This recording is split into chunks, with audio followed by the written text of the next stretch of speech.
Here are 5 things I wish I knew when I started this business, so you don't have to make the same mistakes or learn the lessons yourself. My name is David Michaelson. I started the Discipline Group after I spent 5 years in business school wanting to start a business, not feeling like I learned how to start a business. And so I've taken it upon my own shoulders to make sure that no one has to go through the same pain that I felt, not knowing how to do it or being scared to get started. And so that's why I started the Discipline Group. Right now I help aspiring entrepreneurs one-on-one. Even if you have no experience, get to the first $1,000 in 90 days. Now, before I give you the 5 reasons, let me know in the comments and see if you can predict what are some of the most initial lessons you start to learn as an entrepreneur. And don't cheat. I know it's tempting to continue further into the video and then write your comment, but do it now. Use your own head, do some critical thinking and think, what would someone stumble upon immediately as the obstacle? Just spend a minute or 2 thinking about this and then go ahead and I'll give you what I found. And so the first lesson I learned early on was that I should think in years, not in months. And now one of the reasons that I did commit to starting my business was because I knew it's going to be a long endeavor. But some of the goals that I'd set for my initial first 6 months and the first year were still incredibly ambitious, which is not a bad thing. But I was still thinking incredibly short-sighted. For instance, I had a goal that I wanted to get my first 10,000 followers or 1,000 subscribers during the first year. The chances of that happening were incredibly slim, as I then found out. But at least it got me started, and that's just as important. It's just things that I would have liked to know at that point. And so for you who are watching this, how can you use this? Well, it's great to get started, and it's also great to have ambitious goals. But it's important that you set your expectations in a way that they reflect an intention towards being in the game for years, because over the years you have time to compound all of your effort into great results. Whereas if you try to cash in on your effort just immediately, you're not going to build that strong of a foundation. And that brings me to the second reason, which is thinking in inputs, not in outputs.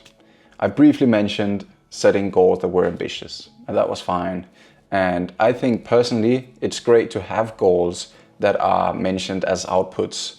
For instance, a number of followers you want to reach, a specific revenue, or any other goal that is an output. And so what I found for the daily work was that thinking in terms of input was much more productive because it allowed me to focus on having a today list, not necessarily a to-do list, but just a today list of my prioritized tasks, where I would know I would have to either do a certain number of outreaches, I would have to write specific parts of a material, or any other kind of work where what you detail is what you have to do, not what you want to get out of it. Because the issue is, if you just say, oh, I want to have a piece of content that explains how to do something, then you might find that you start working on a bunch of things that don't directly go towards producing that piece of content that you need.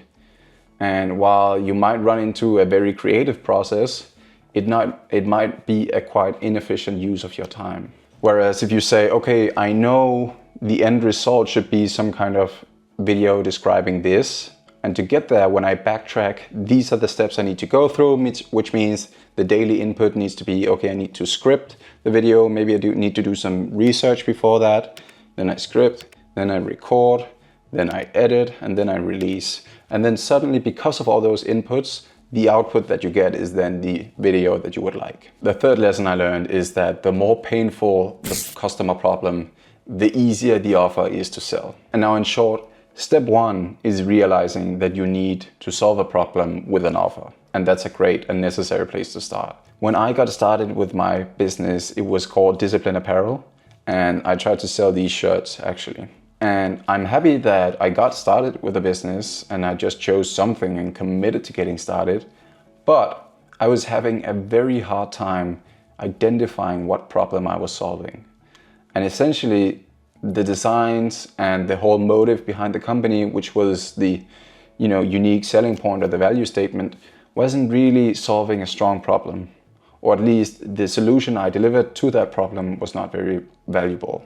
And so I realized 2 things. Either you find a problem that you solve incredibly well, or you find a very painful problem and then you make your solution based on that incredibly painful problem. To give you an example, you need to drink water every day. And so bottled water, which you can buy almost anywhere, is not that impressive of an offer. It's very simple. Whereas for me, for instance, I want to help people who want to start businesses, who don't know how to start businesses or scared to do it, or don't want to deal with the uncertainty. And that is a very painful problem when you know you're meant to do more in life and you're not satisfied with the life you're living.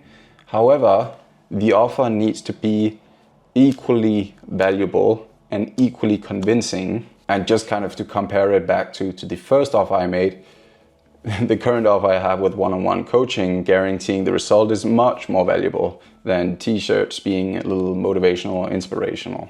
And so for you, when you're looking at the problem you solve in your business, either make sure that it is an extremely recurring problem in someone's life, or that you have an extremely valuable offer.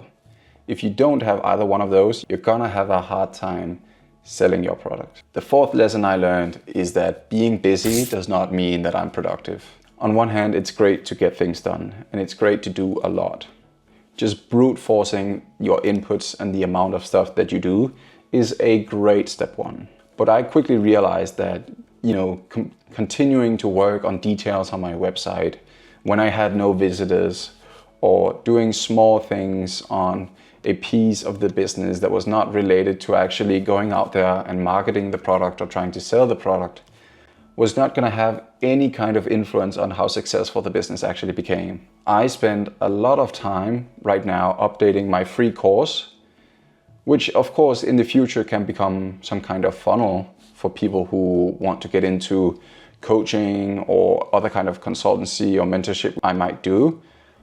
However, right now it's just a free course, no upsell, no commitment, anything. You just get the entire thing and you just work on your own, of course, inside the community to get your results. And so for me, even though I might know it's not the best use of my time, I still value it as a priority.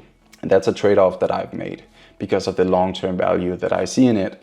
However, for your specific case, you might have to identify and accept, okay, are there any places in what I'm working on that is not directly contributing to me reaching the goals I've set in light of the inputs that I need to make.